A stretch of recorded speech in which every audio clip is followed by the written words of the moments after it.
Muito bem, vou bater um papo sobre agricultura, sobre pecuária, com o secretário da pasta, Mauro Ribeiro. No dia 16 de dezembro, foram entregues mais 390 ovelhas, mais um lote, para produtores familiares ali de Chapuri. E, minha gente, muita gente já recebeu, olha, já foram entregues a produtores do Bujari, de Plácio de Castro, de Porto Acre, Senador Guilmar e Rio Branco.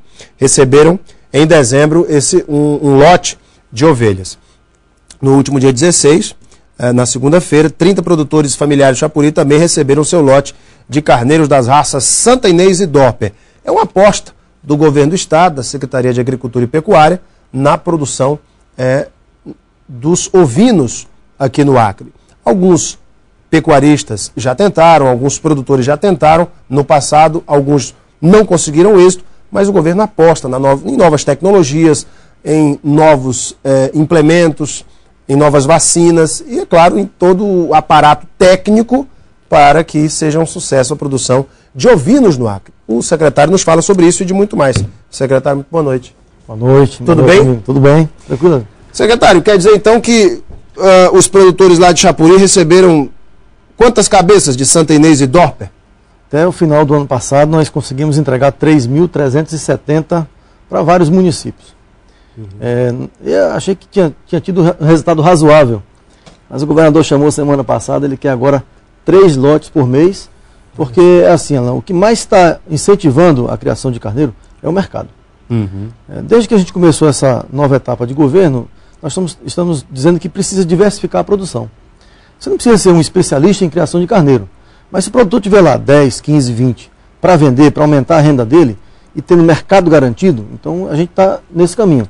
Aí fomenta peixe, carneiro, gado de leite, agricultura mais intensiva. Acho que o Acre, positivamente, abriu uma vereda forte agora para se estabelecer verdadeiramente como um estado muito produtivo. E essa de carneiro é uma delas. Por que o Acre pode ser um bom produtor de carneiros, secretário? Por que o senhor acha que esse segmento pode ter sucesso no Acre? A gente está trazendo uns carneiros da Bahia. E esses carneiros, quando chegam aqui, passam 6 dias viajando, e eles sofrem um estresse muito forte. A gente passa 10 dias numa espécie de quarentena, de aclimatação deles, e é o tempo que eles vão se acostumando a ter pasto verde o tempo todo. Acho que o que mais ajuda a criação nossa, de carneiro, de gado, do que seja, é que a gente tem muito tempo com pasto verde. Então a gente tem sempre pasto para oferecer para esses animais. E eles são animais muito precoces. Você consegue ter uma taxa de lotação boa. Então você consegue criar 10, 12, 15 por hectare e em 6 meses consegue colocar no mercado desde que dê uma boa criação para esses animais. Qual é o problema que a gente tem? Nessa época de chuva, é que eles são animais muito mais suscetíveis a problemas nos cascos. Então, se a pessoa tiver um aprisco coberto, com uma boa estrutura para não deixar molhar, não ficar muito úmido, esses animais vão ter vida longa e rapidamente dão resposta em termos de renda aos produtores. Por isso que a gente tem tido tanta animação dos produtores ao receber esses animais. Foi nisso que eu conversei com alguns produtores que no passado tentaram criar essas ovelhas. Eles disseram justamente isso: o nosso clima, se não houver todo um tratamento do local, de cobertura, de se evitar a umidade, realmente eles têm problemas de doença no casco. E, inclusive, os filhotes chegam a morrer muito cedo. Qual será o apoio técnico dado a esses produtores para que eles possam realmente preparar suas pequenas propriedades para a criação desses animais sem a mortandade que atacou no passado? A gente tem sido muito criterioso e cuidadoso na seleção dos produtores. Muita gente quer, mas é feita uma visita técnica para saber se aquela propriedade tem ou não tem condição de receber esses animais. O governo entrega, ele não faz doação, ele faz uma cessão de uso e as pessoas vão devolver esses carneiros daqui a 2 anos, animais jovens. Então eles recebem 12 fêmeas e um macho. Geralmente a gente já vai seleciona quem já tem um embriãozinho, uma semente de criação desses animais. E isso a gente está querendo fortalecer agora. Faz uma seleção de quem já está no processo, de quem já está criando, porque aumenta muito a chance de sucesso. Então não é qualquer produtor que recebe, tem que ter uma infraestrutura de cerca, de pasto, de aprisco. A gente entrega esses animais, todos eles vêm vermifugados, vêm aplicado vacina. A gente exige que eles sejam vacinados periodicamente. É feita uma visita quase que mensal, a cada um dos que receberam, a gente volta lá para saber como é que está indo, o que é que nasceu, qual foi o problema que deu. Ou seja, dá uma assistência técnica garantida para que a gente faça desse trabalho uma coisa de sucesso. Não é difícil. Aí entra a CEAPROF também para ajudar. A gente olha a experiência que a gente já teve lá, os erros que a gente já cometeu. Quando eu falo a gente, o Acre todo. E aí a gente tenta agora consertar para aumentar a nossa chance de sucesso com essa atividade. Secretário, que avaliação o senhor faz do setor agropecuário acreano em 2011? Que segmentos foram mais produtivos? Onde houve realmente incremento, melhoria da produção? Milho, cana, onde melhorou e onde realmente precisa investir mais? Acho que tem dois movimentos no Acre que para mim são muito claros. O primeiro é que há uma adesão muito forte à recuperação de áreas que estavam quase abandonadas, as nossas famosas capoeiras. Daqui a Assis Brasil, se você fosse, e for agora ainda, o que você vai ver de pequenas lavouras, de áreas que foram gradeadas, plantadas com milho, só estou citando uma cultura. Nós esse ano devemos ter, Alan, com toda a segurança, o recorde absoluto da produção de milho em todos os tempos. É mesmo, secretário? Por quê? Porque as pessoas, muita gente comprou os tratorzinhos no Mais Alimento, o governo ampliou também a sua frota, fizemos um trabalho muito forte com destoca esse ano agora, que vai ser pequeno em relação ao que vai ser feito a partir desse ano com os recursos do BNDES.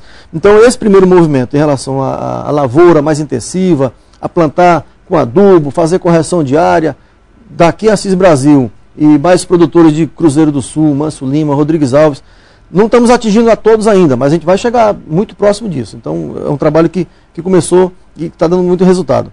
O segundo é em relação ao leite. O que há de produtor que mudou a genética do gado, que melhorou o padrão. Alan, a gente tirava em média 1,7 litro de leite por animal ordenhado. Ninguém quer mais esses animais. Ninguém se contenta mais de ter um animal que dê 1 litro de leite na propriedade. Ele quer um que dê 10, dê 12. E aí tem gente tirando crédito, comprando vaca melhor. Acho que essas duas, para mim, são as duas coisas que mais caracterizam o momento que o Acre está vivendo. Intensificação no uso das tecnologias que são disponíveis, que a Embrapa coloca à disposição de todo mundo. E aí melhorando produção agrícola. E acho que, quando eu falo assim, vamos ter recorde de produção esse ano do milho, é bom, porque na hora que aumentou a produção, aumentou muito também o consumo. Vou te dar só um exemplo. Aqui na estrada de Boca do Acre, já está funcionando mais uma produtora de ovos, uma granja Carijó. Só essa unidade vai consumir 100 mil sacos de milho esse ano.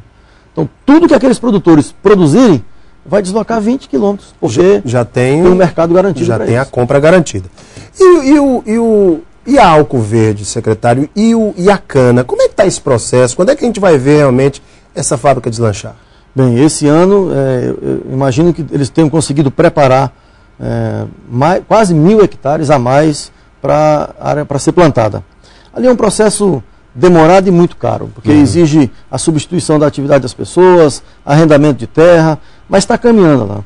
Quem passar em frente ali àquela unidade hoje, vai ver de um lado e de outro, muitas áreas novas que foram gradeadas, que estão sendo ampliadas a produção, e ali para mim é assim, a hora que a gente atingir 4, 5, 6 mil hectares de área mecanizada e com a cana produzida, certamente vai ter um reflexo muito forte também na bomba, no consumidor, porque a gente vai ter uma produção grande de álcool para o nosso mercado. Esse álcool será produzido no Acre ou será refinado em Manaus, em Rondônia, aonde? Nós temos uma demanda hoje estabelecida de 11, 12, 13 milhões de litros de álcool por ano, com o preço que tem. Se a gente, se Deus quiser, isso vai acontecer. Reduzir esse aumentar bem a produção e esse preço cair, a demanda, eu vou ter que produzir muito mais álcool ainda para atender a demanda local. Então, eu já tenho uma demanda que é atendida de outros estados. O que eu preciso agora é aumentar a minha produção, porque o que a gente produzir aqui, consome aqui. Até que a gente consiga exportar e depois... são 3 movimentos na usina, né? Ela começa produzindo álcool hidratado, que é aquele que vai direto na bomba. Depois ela pode produzir o álcool anidro, que é o que mistura a gasolina, e aí pode fazer aqui na Petrobras. E o terceiro é a produção de açúcar, que também hoje virou um movimento extraordinário. A respeito do álcool ainda, só para dizer para todos, não há um estado hoje no Brasil, nenhum estado que seja vantajoso todo o estado abastecer com álcool. Há alguns municípios de São Paulo, poucos, em que não é vantajoso abastecer com álcool, porque o açúcar tomou mais de 42% da produção. Houve até uma redução muito forte da produção de álcool do ano passado para esse, por conta dos preços internacionais que o açúcar atingiu. Secretário, pergunta do João Marcos Luiz. Ele diz o seguinte: por que não se tem um estímulo por parte do governo para a produção de soja no Acre? Não é bom para o Acre, soja? Sabe que tem uma conversa que diz assim, o governo proíbe plantar soja. Não é verdade. Há hoje uma oportunidade para quem quiser fazer a rotação de cultura, com o milho, por exemplo. A pessoa planta o milho 20 de setembro, vai colher aí final de janeiro, dá para plantar um pouco de soja e colher mais adiante. Mas qual é a verdade disso por enquanto? Nossos produtores estão engatinhando na agricultura, essa que é a verdade. A gente está começando a dominar bem a tecnologia de produção do milho e no momento seguinte é a produção de outras lavouras. Acho que a soja vai entrar aqui, mas não reproduzindo o que aconteceu em outros locais. A gente não vai ter só soja, a gente não vai ter só milho, a gente não vai ter só cana. A gente vai ter uma misturada disso tudo. E a soja é importante para fazer rotação de cultura, como é a cultura do feijão, que é uma outra que a gente está incentivando fortemente agora. Com a estrada 364, com a nossa BR pronta até Cruzeiro do Sul, será possível criar um polo hortifrutigranjeiro em Cruzeiro para atender aquela população, para tirar de vez a dependência, de agricultura naqueles municípios ali do Juruá? O senhor tem um projeto para isso? O governo tem um projeto para isso, secretário? Tem algumas culturas, Alan, que a gente tem que ser muito franco com todos. A gente não vai produzir aqui. Muito dificilmente a gente vai ver uma produção de batata intensiva, de cebola intensiva, de alho, por exemplo. Alho exige uma altitude que a gente nem tem. Talvez só na Serra do Divisor eu conseguisse produzir um alho de qualidade, mas lá não tem... Mas alface, cheiro verde, tomate... Essas outras, as folhosas, por exemplo, a gente é absolutamente autossuficiente. Quanto mais a gente produz, mais a gente aprende a fazer, dá para chegar lá. Esse ano o governo instalou muitas daquelas estufas, foram mais de 150 que foram instaladas ao longo desses municípios, inclusive privilegiando Marechal Thaumaturgo, Cruzeiro, Mâncio Lima, todas aquelas áreas. Agora você encontra muita produção feita lá. Se quem for em Cruzeiro do Sul e o programa passa lá, as pessoas podem dar testemunha. O que aqueles produtores já estão abastecendo o mercado, com frango, com hortaliças, as folhosas, até uma produção de tomate que é incipiente, porque o custo é muito alto e está chegando lá. O que o mercado regula é assim, Ana. A gente não produz aquilo que o mercado consegue colocar muito mais barato. Exemplo, não adianta eu produzir 1 quilo de tomate a R$ 5,00 o quilo, para poder vender a R$ 5,50, se o mercado consegue colocar a R$ 1,90. Ninguém vai deixar de comprar o de R$ 1,90 para comprar o de 5. Então essas coisas também o mercado vai regular muito. Mas há um apoio muito forte que a gente tem dado para que a gente seja também autossuficiente em algumas áreas da hortifruticultura. Conversei aqui com o secretário Mauro Ribeiro, de Agricultura e Pecuária do Estado. Secretário, obrigado pela tua vinda, viu? Muito obrigado. Foi sempre um prazer bater um papo contigo. Daqui a pouco a gente volta para a sequência, para o último bloco do nosso Gazeta Entrevista. Até já!